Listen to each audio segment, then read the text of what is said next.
Amis téléspectateurs, bonsoir et bienvenue au cœur du mystère. Ce soir, nous parlerons de la magie et des crimes rituels. Dans un instant, nous donnerons la parole à notre spécialiste du jour.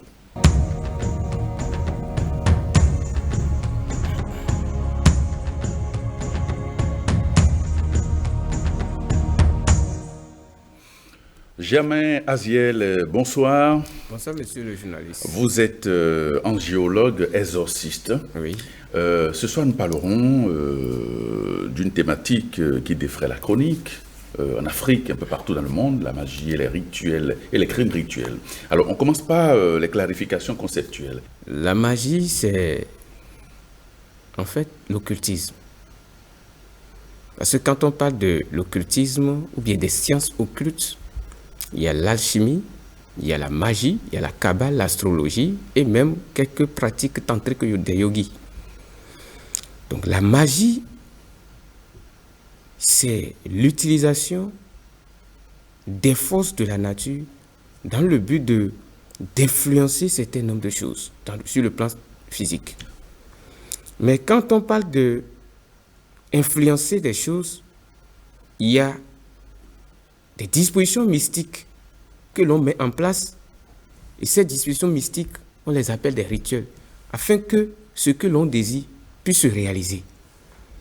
Mais quand on parle de la magie, comme je l'ai dit tout à l'heure, que c'est l'occultisme, vous allez voir que c'est un terme qui fait peur aux gens. Quand on dit l'occultisme, les gens disent c'est satanique, alors que l'occultisme, c'est la compréhension, la pratique des lois subtiles du cosmos dans le but de désintégrer nos moi inférieurs, c'est-à-dire que nos moi pluralisés, nos égos inférieurs. Donc la magie ici, c'est en fait une force naturelle. Dans la magie, il n'y a pas une question de diable ou de Dieu. Vous allez voir, en Égypte, quand on parle de Heka, c'est le dieu en fait de la magie. Parce que cette magie, la magie n'a pas de création. C'est pourquoi Heka dit que avant même que les dieux ne viennent à l'existence, j'étais. Ça veut dire que la magie était. Et la magie même est l'expression de la création. Parce que quand on voit la création, on ne peut même pas expliquer comment Dieu a pu créer l'océan, l'espace, les êtres humains.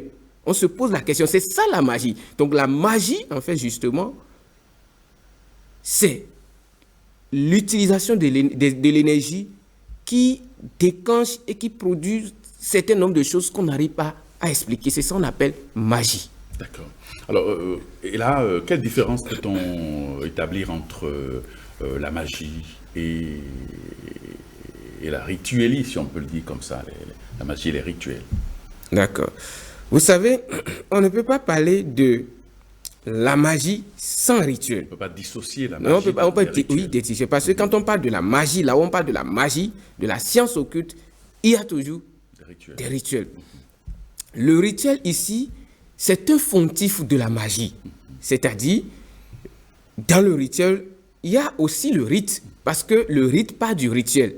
Quand on parle de rite, ça veut dire action. Quand je fais ma main comme ça veut dire je suis en train de faire des rites. Oui. Vous voyez un peu que l'on met en place afin de subjuguer un daimon, en fait démon, un ange, des génies zodiacaux, sidéraux, soit un être, c'est-à-dire qu'un ancêtre. On met en place un dispositif mystique qui permet en fait de faire appel à ce qu'on veut dans le monde invisible pour répondre à un besoin donné. Donc le rituel,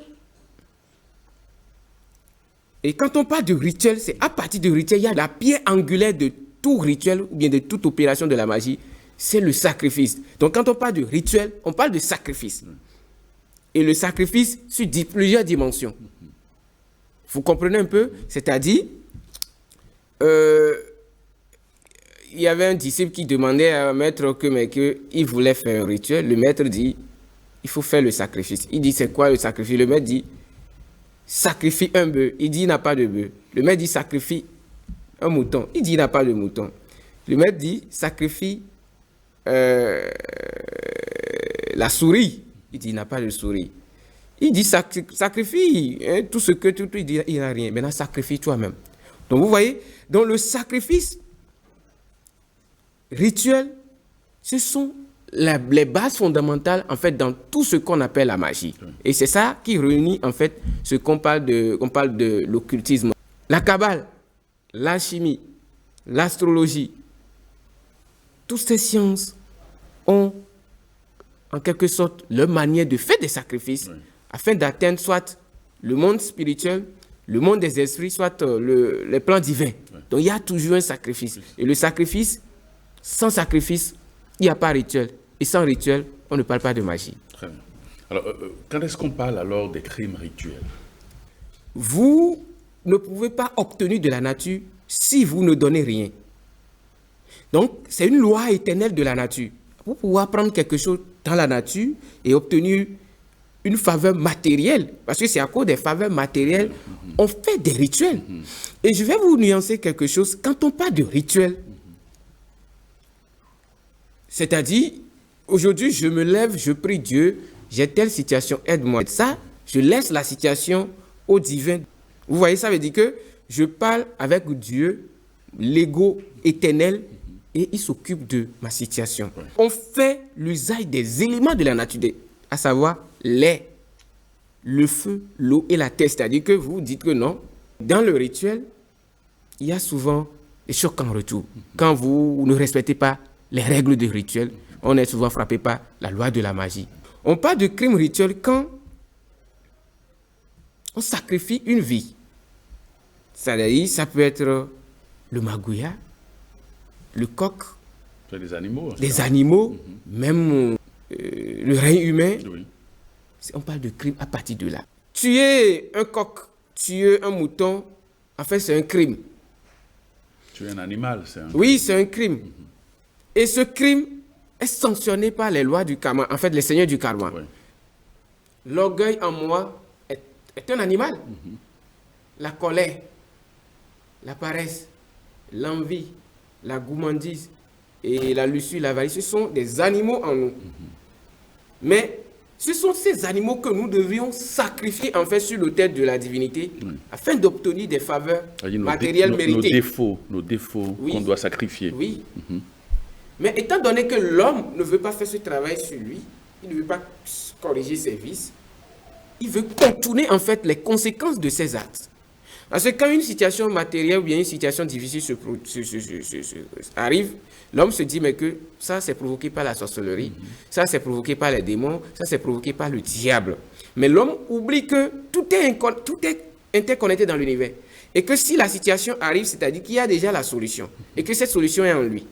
Mais étant donné que l'homme a été éloigné de cette philosophie intérieure, il se dit, il faut sacrifier quelque chose. Vous allez voir que les gens passent toute leur vie à courir tous les week-ends à faire des sacrifices, mais ne sont jamais heureux.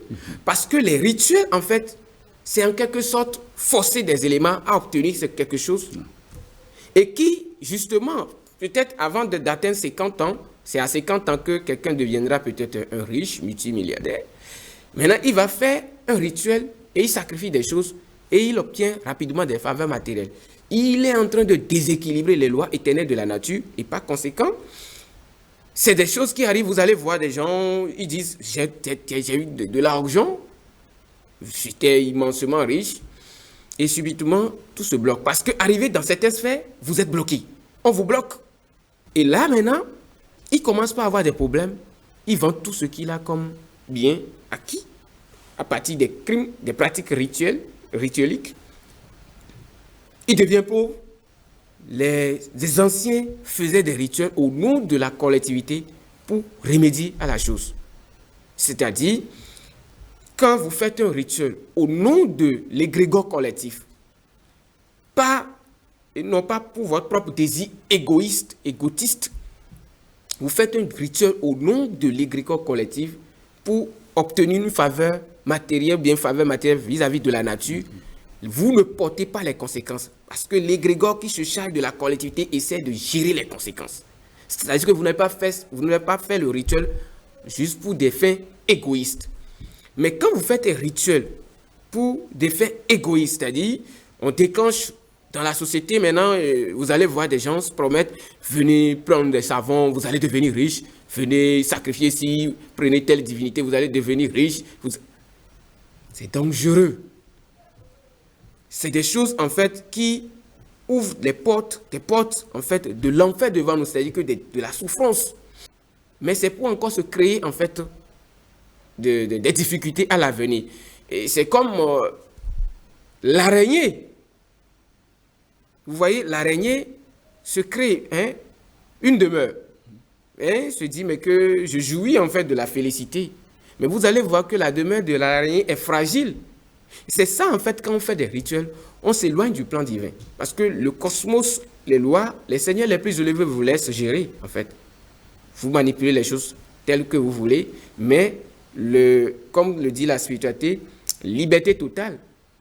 Mais responsabilité totale. Mais quand on parle de la liberté, c'est le respect des lois de l'univers. Parce que quand vous ne respectez pas les lois de l'univers, vous vous enchaînez, donc vous n'êtes plus libre. Alors, quelles sont les conséquences sur la vie et l'évolution spirituelle de ceux qui s'adonnent à ces crimes rituels? Vous savez, tous ceux qui s'adonnent aux crimes rituels deviennent des ténébreux. Ça, c'est la première des choses à retenir parce qu'ils deviennent des dangers pour la société. Parce que vous savez, quand quelqu'un est dans ce bas monde et il n'est pas conscient qu'il doit travailler sur lui-même afin d'atteindre des régions supérieures, il passe toute sa vie à devenir ritualiste. C'est le thème même, ça, des ritualistes. Il devient un ritualiste. Il n'a pas pitié. En fait, le ritualiste n'a pas pitié. Les conséquences, vous allez voir que dans une maison où des gens passent, il y avait des parents qui faisaient des rituels, qui ne font que faire des rituels. Et ils érigent par exemple une divinité, je suppose, par exemple. Et ça leur donne tout ce qu'ils veulent, l'argent et tout va bien. Ils vivent dans l'abondance. Et vous allez voir que, étant donné que cette énergie, ces pantines, en fait, quand on parle de dents, c'est la force subtile du cosmos qui ne devrait pas être emprisonnée quelque part. Parce que c'est une énergie qui aime la liberté. Vous allez voir que la future génération de cette famille, ou bien de ce monsieur, va commencer par avoir des problèmes. Vous allez voir, ce qui fait que dans toutes les maisons où il y a des divinités dedans, il y a toujours des problèmes. On va dire, quand l'enfant sort, on va dire, il y a tel problème, allez faire cérémonie à votre dent. Mais on fait ça, ne s'améliore pas. Parce que le temps donné que le papa avait passé tout son temps à obtenir, en fait, par la force, ce qu'il ne méritait pas dans le temps. C'est-à-dire que dans le passé, les enfants, maintenant, ça a des répercussions sur la vie des enfants. Et étant donné que tout est interconnecté, tout est karmique, l'ADN de la famille est connecté à ce même karma. C'est-à-dire que si les enfants naissent dans cette famille, ça voudra dire qu'ils doivent aussi subir d'une part ce karma, en fait, cette conséquence des actions de leurs parents. Et toute la famille végète dans une instabilité et c'est la maladie par ici, c'est des morts subites par ici, des accidents. Et c'est ça parce que ces esprits invoqués, et quand on les invoque dans le monde, il faut les retourner dans leur monde. C'est ce que les gens ne savent pas. Quand on invoque, on ouvre la porte des mondes des esprits. Ces esprits descendent dans ce monde. Il faut les retourner dans leur monde. Et ce que les gens ne font pas, quand ils invoquent, c'est pour satisfaire leurs besoins. Et ils laissent ces esprits errer dans le monde. Étant donné que la nature ne donne rien pour rien. C'est-à-dire que avant d'obtenir de la nature, il faut toujours donner quelque chose. Mais si vous donnez votre amour à la nature vous donne avec amour. Mais si vous utilisez la force pour obtenir, vous allez voir, je donne un exemple, des gens qui, justement, passent leur temps à faire des rituels pour empêcher la pluie de tomber. Vous allez voir, à un moment donné, ça vous guette, vous avez toutes les protections, mais vous oubliez votre amulette et puis le tonnerre vous prend. C'est ça, en fait, parce que la nature est très puissante et on ne peut pas défier la nature. Faites des rituels, c'est bon. Il y a des rituels qu'on appelle la magie divine. C'est-à-dire, vous priez en fait le nom divin, vous lui demandez de vous aider. Si vous êtes chrétien, Seigneur Jésus, viens à mon aide, j'ai telle situation. Vous lui parlez comme un frère. Parce que Jésus même disait que vous et moi, nous sommes des frères. Vous voyez, vous lui parlez comme votre frère. Il vous écoute. Et il essaie de voir si vous méritez ce que vous demandez. le seigneur du Karma, ils se disent, mais voilà, à cause de telle date, bienfaisant qu'il a posée, il mérite d'obtenir telle chose. Et bizarrement, il peut devenir président de la République parce qu'il mérite de par son karma. Ouais. Mais vous allez voir, il y a des gens qui ne le méritent pas. Ils vont atterrir des bœufs. Vous allez voir, il y a des gens qui enterrent des bœufs vivants. Qui enterrent des animaux. Des animaux, oui, je précise. Il y a des gens qui enterrent peut-être, vous voyez, Cana ou bien Pentade, on appelle, dans leur boutique, ils enterrent. Et ça, vous allez voir, quand on enterre quelque chose, normalement, ça doit se... comment dirais-je, l'animal va commencer par désintégrer. Oui. Mais ça reste intact dans la terre. Quand ça reste intact, ça veut dire que l'individu aura la prospérité dans sa boutique. Mais le jour que ça va commencer par se détériorer, se désintégrer, c'est là que commencent des situations. Mais en toute chose, il faut toujours demander, est-ce que c'est essentiel? Parce que même enterrer, quand la terre n'arrive pas à digérer les choses, vous enterrez des plastiques, vous enterrez des calebasses, la terre ne digère pas, vous allez voir que des gens, au finish, ils ont tout, mais au soir de leur vie, ils sont souvent paralysés. Parce qu'ils ont passé tout le temps à déséquilibrer leurs propres racines. Oui, et la terre ne s'amuse pas. Vous voyez? Donc, il y a plusieurs de ces choses. Des gens vont donner même leur propre sang comme de pacte avec des esprits, juste pour obtenir des démons, en fait, des faveurs matérielles. Et vous savez, les démons sont rusés. C'est-à-dire, il faut semblant de vous donner la joie, la paix, le bonheur. Un semblant de paix, semblant de paix. C'est pas la paix. Et quelques temps après, vous allez commencer par avoir des problèmes. Et quand on commence par faire des courses pour remédier à cela, c'est souvent difficile. Parce que le démon, il est là, en fait, pour vous faire de nous des prisonniers. Ouais. Et quand vous devenez un ritualiste, on est facilement manipulable par des démons. Et c'est souvent des gens qui, justement, ne s'intéressent pas à l'éveil de conscience et la transcendance. Parce qu'ils se disent que pour obtenir tout, il y a très beau, en fait, il faut émouler, il faut faire ci. Ça ne répond pas à la loi de l'univers et de la nature. Et si vous pensez que vous devez être vivant, en bonne santé, et vous allez immoler un mouton pour obtenir des faveurs, parce que le mouton, lui, ne mérite pas la vie, vous devez vous poser la question. C'est une violation des lois. C'est une offense aux lois divines. Aux lois divines, parce que tous ces animaux, que ce soit la fourmi, le coq, ce sont des êtres en évolution. Donc, vous arrêtez, avant d'arrêter, en fait, ce que je voulais dire, avant d'arrêter la vie d'un être, pour n'importe quel motif, il faut avoir l'autorisation des seigneurs du karma. Et je vais vous dire, vous allez constater qu'au temps de nos parents, ils ne faisaient pas tout le temps des cérémonies rituelles, des sacrifices tout le temps. Non. Même dans la Bible, vous allez voir que c'est une fois par an, des gens amenaient des oiseaux, des animaux, etc., pour l'expiation des péchés. Au temple saint, dans la Bible, ça se faisait chez nos ancêtres. Une fois par an, les gens allaient en forêt pour faire des cérémonies. Ça, c'est pour remercier en fait les dévas, en fait les dieux, pour leur soutien, protection durant toute l'année. Mais après, on dit tout évolue. Le christianisme, l'avènement du christianisme, le Christ demande... On est aujourd'hui à l'ère du verseau. Oui, le Christ doit renoncer à ces pratiques-là. Oui, le Christ demande maintenant de pratiquer la bhakti, en fait, la dévotion. Ouais. C'est dans la dévotion sincère, tout ce que vous méritez, le bien, en mal, vous l'obtenez. Maintenant, c'est cette nouvelle en pratique, en fait, cette nouvelle philosophie qui intègre l'universel que les gens ne veulent pas accepter. Ils continuent de dire que c'est nos parents qui faisaient ça, c'est nos parents qui faisaient ça, alors qu'on peut s'en passer. Oui, nos parents n'étaient pas parfaits. Les parents n'étaient pas parfaits. Ils se trompaient dans leur vie. Se tromper, donc on ne va pas continuer avec les mêmes choses. Nos parents, donc, et ils s'enlisent davantage dans l'ignorance. Et ces sacrifices, ces rituels nourrissent que des demi-dieux. Oui.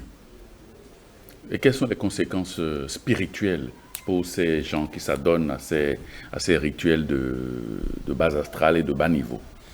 Vous savez, vous allez constater qu'il y a des maisons, des villages, des villes. Quand vous pénétrez ces villes, ces villages, ces maisons, c'est la lourdeur totale.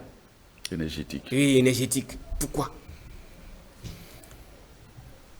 Le rituel, dans le but d'obtenir des faveurs matérielles, on fait un rituel, on vous dit, je vous donne 3 jours, vous aurez tel résultat et vous avez, vous serez nommé, vous aurez d'ouverture matérielle, etc. C'est aux demi-dieux que s'adressent ces gens de rituels. Vous voyez, les demi-dieux sont soumis en fait à l'être suprême. Les demi-dieux sont au service de l'être suprême, mais quand quelqu'un considère les demi-dieux comme le Dieu suprême, et ils font tout le temps des rituels. On appelle ça dans le yoga des athées. En fait, des athées, un athée, ce n'est pas celui qui ne s'intéresse pas à la religion ni à Dieu, etc. Non. Un athée, c'est quelqu'un qui est ignorant des lois du grand livre universel. Et la nature est le livre sacré. Quand on est ignorant de ces lois, on est un athée. Vous savez, vous allez constater qu'il y a des maisons, des enfants étudient malgré les pouvoirs occultes de leur papa. Vous voyez, papa a tout. Ils sont bloqués. Ils sont bloqués. Vous allez voir, il y a des maisons, des femmes, des jeunes femmes. Elles sont belles, mais elles passent tout le temps. C'est qu'elles n'ont pas de mari. Soit elles vont sous le toit d'un homme, elles reviennent 3 ans après avec des enfants. Elles viennent s'asseoir dans la maison familiale. Si vous fouillez dans les annales de cette famille, vous allez voir que dans le passé, il y a eu des rituels, pratiques bizarres. Et ils reviennent dans la même famille pour payer. En fait, pour ramasser, pour subir en fait ce qu'ils avaient semé. Dieu n'est pas injuste. Vous allez voir, il y a des gens qui deviennent déséquilibrés mentalement. C'est-à-dire, vous voyez quelqu'un aujourd'hui qui est normal, il va à la plage, certaines heures données, pour invoquer un esprit qu'il ne connaît pas, oubliant que là-bas, c'est le reflet de qui on est, l'eau. Et c'est l'eau qui nous reflète qui nous sommes. Quand les émotions ne sont pas pures, les pensées ne sont pas lucides, on va vers l'eau pour invoquer ce qu'on va invoquer. On ne sait pas ce qui amène un certain nombre de choses. On s'attarde aux effets, mais on ignore la cause. Vous allez voir, il y a des gens, quand ils font quelque part, quel que soit ce qu'ils font, ils sont bien experts dans leur domaine, mais on ne s'intéresse pas à eux. Alors que la société veut de l'expertise. Quand quelqu'un fait bien un truc, tout le monde veut l'avoir, l'employer. Mais là, il fait bien, mais personne ne considère, n'apprécie ce qu'il fait. Il se dit qu'il n'est pas aimé. Allez voir maintenant, peut-être dans les vies antérieures, il y a de cela 1000 ans, c'est lui qui avait assassiné 100 personnes pour des rituels. Il était un roi, il avait assassiné 100 personnes pour des rituels. Vous voyez, il vient dans cette incarnation pour souffrir, pour ramasser, enfin récolter ce qu'il avait lui-même sémé. Donc vous allez voir, les conséquences sont multiples. Il y a des maisons, c'est rien que la misère, la maladie, tout le temps. Et on fait des conjurations, tout et tout. Ça ne cesse pas. Si vous fouillez le fond, vous allez constater qu'il y avait eu des rituels, effectivement, qui ont été faits, qui ont attiré la malédiction sur cette famille. Vous comprenez un peu? Oui. C'est ça. Alors, quels sont donc les chocs en retour de ces rituels qui ne répondent pas aux normes de la nature? Les chocs en retour, je vais vous donner un exemple. Vous savez, dans le pays, il y avait un temps, des jeunes ont commencé par s'intéresser. Je vais vous donner un premier exemple. Pas s'intéresser au Voodoo Kenessi. Vous allez voir que quand des gens lui promettent quelque chose et ils ne respectent pas, automatiquement ça crée d'accidents. Soit s'il y a un enfant dans la maison, il a des enfants, sa femme, etc., ça commence pas à s'attaquer à eux. C'est la maladie, soit là où on parle quelques secondes, la personne rentre là. C'est des trucs qui se passent dans des maisons où bien même papa va faire des rituels en ville. Il ne dit rien à la famille. Il va faire un rituel de savon ou de chance. Oui, parce que des gens en font. Il va faire des savons de chance pour s'attirer beaucoup d'argent par jour. C'est-à-dire que quand il va dans son commerce, beaucoup viendront payer, c'est des mondes. Mais c'est illusoire, là. Oui, c'est illusoire. Et c'est pourquoi cette illusion les fait passer par la souffrance. afin qu'ils puissent comprendre qu'effectivement, c'est illusoire. Voilà, il faut faire des efforts, il faut travailler. Il faut travailler. Et vous allez voir, il fait le truc et ça a l'impression de marcher pour lui. Mais quelque temps après, il perd son enfant. Parce que quand vous obtenez de la nature sans mériter, vous déséquilibrez une loi et en retour, on vous prend quelque chose. Et c'est ce que les gens ne comprennent pas. Donc, il revient à la maison, l'enfant dit ma tête, mot de tête, et son enfant rend là. Et l'enfant qu'il aime le plus, il va dire que c'est la sorcellerie, alors que ce n'est pas la sorcellerie. Donc, il y a de ces trucs-là, les gens vont chercher des divinités, des gens vont chercher des pouvoirs occultes. Et c'est là les pièges des pouvoirs occultes. Parce que les pouvoirs occultes nous piègent. Les pouvoirs occultes sont des illusions. J'ai des amis d'enfance et qui m'avaient enseigné des béabas de la tradition endogène. Ils étaient très forts. Mais tout le temps, ils sont dans les rituels, etc. Mais vous m'excusez, mais ils sont tout le temps malheureux.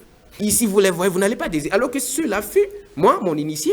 Donc, ce qui voudra dire que les pouvoirs occultes, les rituels ne rendent pas heureux. Ça donne l'impression de nous donner la joie éphémère, etc. Mais en fait, c'est pour empoisonner notre vie. Ce qui fait que celui qui s'adonne au rituel tout le temps, il se crée la souffrance. Il se crée la souffrance.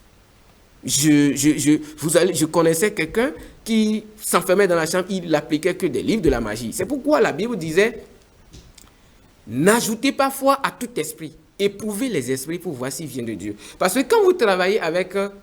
je vous ai parlé de la magie divine. Vous priez, allumez une bougie, vous allumez ensemble pour prier Dieu. Et vous parlez avec la nature. Ça, vous ne forcez pas quelque chose. On appelle la magie divine tout ce qui cadre avec les lois divines. Oui. Vous comprenez un peu. Mais du moment où vous faites des choses... vous forcez, pour contraindre l'univers. Naturellement, on se déséquilibre. On se déséquilibre et puis on déséquilibre les lois qui équilibrent notre système solaire. Solaire. Et puis en fait, milieu de vie. Notre et vous allez voir, il y a des villages, des gens, le papa était très fort. Mystiquement, il est très fort. Quand il dit quelque chose aujourd'hui, c'est ça qui se passe avant la tombée de la nuit. Mais vous allez voir que c'est les enfants qui sont malheureux aujourd'hui. Pourquoi vous devez vous poser la question? Comment se fait-il qu'un tel monsieur est hyper puissant et ses enfants sont dans telles conditions? Et il est dit, mais que rien n'arrive au hasard et que tout ce qui arrive n'est que la réponse à quelque chose. Ouais. Donc les conséquences sont multiples. Ça peut être la folie, parce que quelqu'un qui appelle les éléments de la nature, il force, et à un moment donné, il ne respecte pas, comme je vous l'ai dit au début de l'émission, les fontifs. En fait, le rituel est un fontif de la magie. Et le rituel repose sur des dispositions mystiques. Si on vous dit de disposer 4 bougies en forme carrée et vous disposez en forme de triangle les 4, ça veut dire que vous avez déséquilibré la loi du rituel. Et vous risquez, en fait, des conséquences.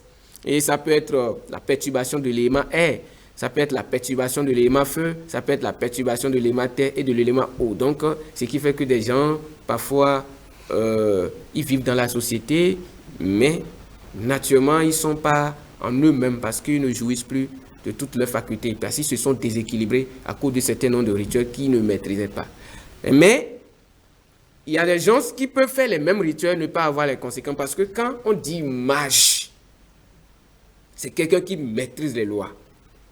Quand vous ne maîtrisez pas les lois, n'allez pas vers les sciences occultes. Ce qui fait qu'on dit il y a des écoles de mystères. Vous savez, la magie nous dit, la loi de la magie n'ouvre pas la porte que tu ne peux pas refermer. N'ouvre pas la porte que tu ne peux pas refermer. Et les gens aiment souvent invoquer ce qu'ils ne peuvent pas supporter. C'est ça en fait les conséquences. Quand on invoque des esprits dans cette société, il y a des esprits puissants. On invoque ces esprits viennent pour résoudre une situation, ils finissent de faire, vous ne les retournez pas dans leur monde parce qu'eux aussi ils ont des comptes à rendre. Oui. Et ils vont commencer par manifester leur colère. C'est ça, parfois des événements tragiques qui se passent dans la société. Bizarre, on n'arrive pas à comprendre parce qu'on invoque des choses, comme le dit, on ouvre les cieux, vous invoquez quelque chose. Comme si on ouvre la boîte de Pandore. Oui, il faut encore les retourner. Et vous allez voir, des gens s'intéressent beaucoup plus aussi à l'évocation. Oui. Parce que quand on parle de la magie... C'est l'évocation. Il y a la magie évocatoire. Oui, la magie évocatoire et la magie invocatoire. Invocatoire. Vous voyez, dans l'invocation, on invoque, on ne voit pas ce qu'on invoque, mais on parle, et puis l'esprit se charge de gérer les résultats. Mais dans l'évocation, on peut descendre l'entité jusqu'au plan éthérique. Oui. Et c'est ça souvent qui rend fou les gens. Et quand on dit oui, les gens pensent souvent que c'est ça qu'on appelle la haute magie. Non, ce n'est pas la haute magie, c'est la magie la plus dangereuse. En question. Quand on parle de la haute magie, il y a la théurgie. Quand on parle de théurgie, Dieu, en fait, c'est la science divine qui permet en fait de communiquer avec des forces célestes. Et ça, beaucoup ne maîtrisent pas ça. Mais il faut une pureté intérieure. Parce que quand on parle de la magie, il faut toujours, vous allez voir tout le temps, on va vous dire de ne pas approcher des femmes avant de faire tes rituels, de ne pas manger, il faut rester affamé pendant des jours, il faut faire tel cercle, tous ces rituels, quand on vous met dans telles conditions, vous créez tous ces interdits, comprenez que vous rentrez dans une magie risquée. Mais la magie divine, vous priez le Christ, vous priez votre ange gardien, vous quittez le lit. Et on observe aujourd'hui des jeunes assoiffés, qui sont pressés de se réaliser, qui ont le goût du bien facile, de lucre, et qui s'adonnent à ces pratiques-là. Qu'est-ce qu'ils risquent pour l'évolution de leur âme, les conséquences spirituelles? La philosophie des jeunes, c'est-à-dire que je peux avoir l'argent et mourir jeune. Je peux avoir l'argent, je fais la vie, là, beaucoup de femmes autour de lui et mourir vite, jeune du moins. C'est des gens, en fait, qui ont été phagocytés par, en fait, l'illusion du luxe. Parce que quand on voit quelqu'un rouler dans une voiture de 75 millions, ils ne connaissent pas l'étape de ce monsieur, ils ne savent pas. Et c'est ça, en fait, quand ces jeunes vous écrivent aujourd'hui, ça veut dire qu'est-ce que vous avez pour vite attirer l'argent, soit comment intégrer une loge pour devenir riche. Alors que la philosophie des loges de façon basique, c'est que c'est de travailler sur nos vices. Il faut que les vices soient emportés par des vertus. Tout ce qui, dans cette vie, ne profite pas à l'élévation de l'âme, enchaîne. Et quand ça enchaîne, on commence par avoir tous les problèmes. C'est-à-dire, ils prennent des forces occultes, ils restent chez eux pour hypnotiser des gens, pour prendre de force leur argent, leur bien matériel. Vous voyez, c'est une loi, c'est une pratique très grave.